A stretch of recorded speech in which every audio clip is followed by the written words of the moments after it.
that's bad.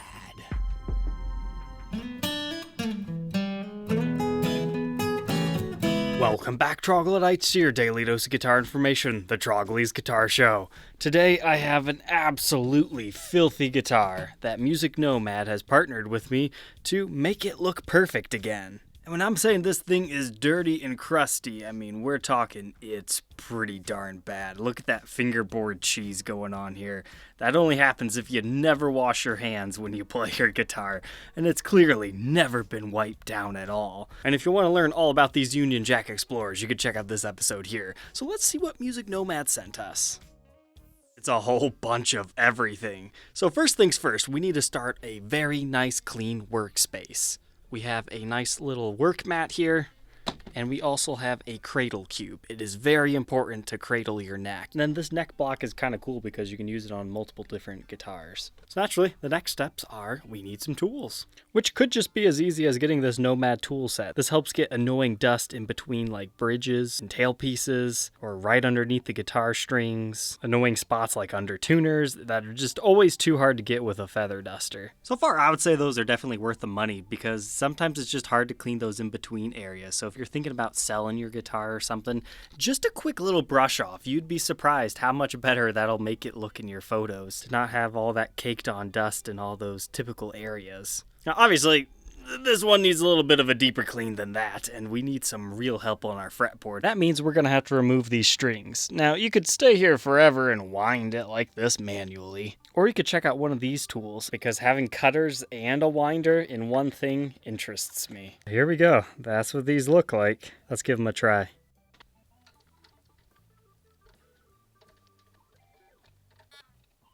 Alright, I'd say that works pretty well for a manual peg winder. These are surprisingly powerful. They're not spring-loaded, so you have to manually reset it, but they're definitely very sharp. They make quick work of those strings. This is an awesome tool just to have in your kit if you're on the go. However, I think I prefer my power winder and just regular clippers, but it's certainly handy to have that all built into one. Now that we've got all that done, we seriously need to take care of this fretboard. It's so disgusting. These guys actually have an all-in-one kit here. They call it the F1 Unfinished Fretboard Care Kit. That's because if you had lacquer over top of this, you wouldn't want to treat it the same way. So let's go ahead and crack this open like a can of Pringles and get the job done. We have a soft side of a cloth and a rough side of it. Now, if you have a really particularly dirty one, you can use this little brush right here to help get some of the excess off before we start using the conditioning oil. Okay, that was a good start. Now let's try their oil. It says to shake the bottle and to put a small amount directly on the fretboard or the cloth to work into it. And it says for really dirty situations, let the oil sink in for about a minute or so. This is definitely starting to look a lot better. I might need to repeat this process once or twice on this one, but at least our fretboard's looking nice and conditioned now. We've got quite a bit of dirt and grime out here. There's a few other tools that you could use. You can use quadruple zero grade steel wool. Now, if you're going to do that, definitely tape off your pickups. It is a messy process, but it does work. And another option would be using a fresh razor blade. Just be sure to go with the grain.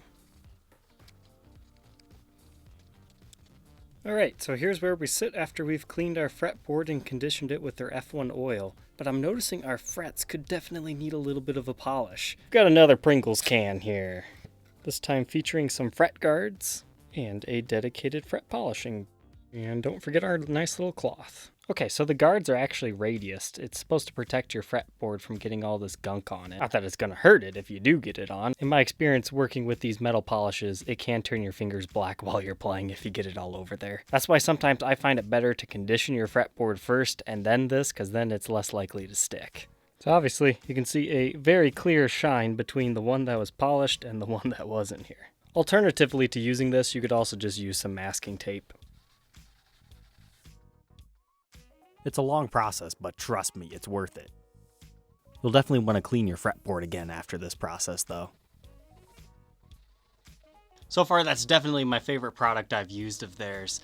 Not enough people use an actual polish on their frets, because that takes your cleaning job from amateur hour to professional grade looking nice. So this fretboard is now looking showroom fresh.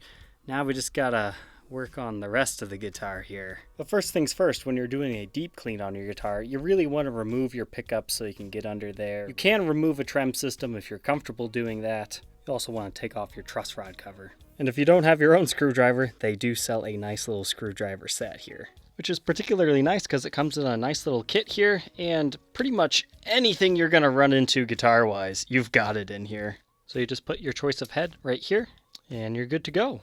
And this actually doubles as a tightener. You can also use this on like the output jack. We've got a pro strength guitar polish as well as a general cleaner. So I'm going to do the cleaner first and then the polish and see how this works.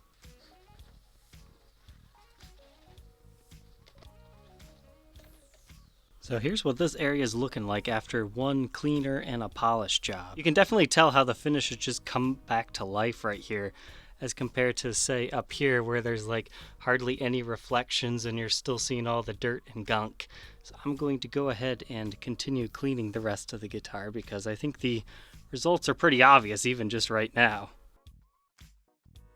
Here's another progress check. Yeah, that's just looking so good. And the other added benefit to actually cleaning your guitar is the finish is actually smoother, so your arm will naturally gloss across it instead of being kind of sticky. Now that might not be that big of a deal on the top besides it just looking beautiful, but clean your neck like this and then you're gonna have a lot more fun playing the guitar. Because a lot of time, if you have a sticky neck, the only thing that's truly wrong is it's dirty. It needs a very good cleaning. So for reference, here's our headstock before it's been cleaned. Nice and shiny now. This thing's actually starting to look respectable. My friends, we're not done yet. Cleaning your guitar is only half the battle. You need a good way to set this up. Now you could take it to any luthier who has some very good skills of setting guitars up, or you can learn how to do it yourself. And Music Nomad has tried their best to create a foolproof method. So they call it KISS. Keep it simple setup. It comes with a pick capo, 2 different feeler gauges with an action gauge, as well as 2 radius gauges. So after you've done everything that we've done here, cleaned up the guitar, put fresh strings on it, that's when you start this process. So you first put the pick capo to hold the low E string in place underneath the 1st fret, and you line it up, and then you use the correct feeler gauge, and you press your finger down on the low E string at the 12th fret, and then gently slide that gauge that's labeled for the guitar that you're setting up underneath the top of the 6th fret. And then from here you follow the rules if you need to tighten or loosen your truss rod or if it's good. Now in this case I would say this Explorer is pretty well set up as far as the truss rod goes, so we don't have to worry about anything, but if we did, that's when that truss rod tool set comes in handy. They've got you covered. Next we'll want to set up the action. So very similar to last time, you put your pick capo back on there, or you can use a real capo if you have it, but you'll take the reading at the 12th fret for this. And if you don't know where it's supposed to be, they have a handy cheat sheet right on your gauge. So you can do this for every string to set it up the proper way. And lastly, you need to make sure your nut is cut correctly. So you use this other set of feeler gauges at the 1st fret for this one. And if it's too high, you can use their nut file set here to help you get it to where it's supposed to be. So there we go. This once crusty guitar is now looking great. It's completely set up. And it might have taken me close to 3 hours, but you guys, you don't have to film it. You don't have to worry about camera angles and stuff. Your average guitar does not get this dirty either. Once this becomes a habit and it's a system, it'll definitely get a lot quicker. Now this was all great stuff that I was sent today, but let's be realistic here. Not everybody has, $400 to spend on all this stuff.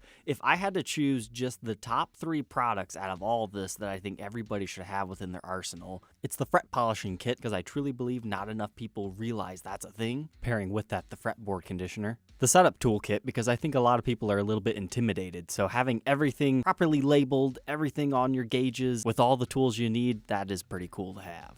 And lastly, their pump cleaner and polish. Because I've used a lot of those. Some of them are better than others. Like there's heavier duty grades like scratch removers and whatnot that you can also dive into. But as far as just a basic cleaning that you don't have to worry about, rubbing through the finish of the guitar, these products were pretty impressive for me. And that's the other great thing is these guys are available in all the stores. So if you're interested in any of this, you can check out my Amazon affiliate links in the description, or you can also buy them on Sweetwater. That's also an affiliate link. Thank you, Music Nomad, for sponsoring today's Clean and Setup episode. Don't forget to like, comment, and subscribe, and we'll catch you tomorrow on the next one.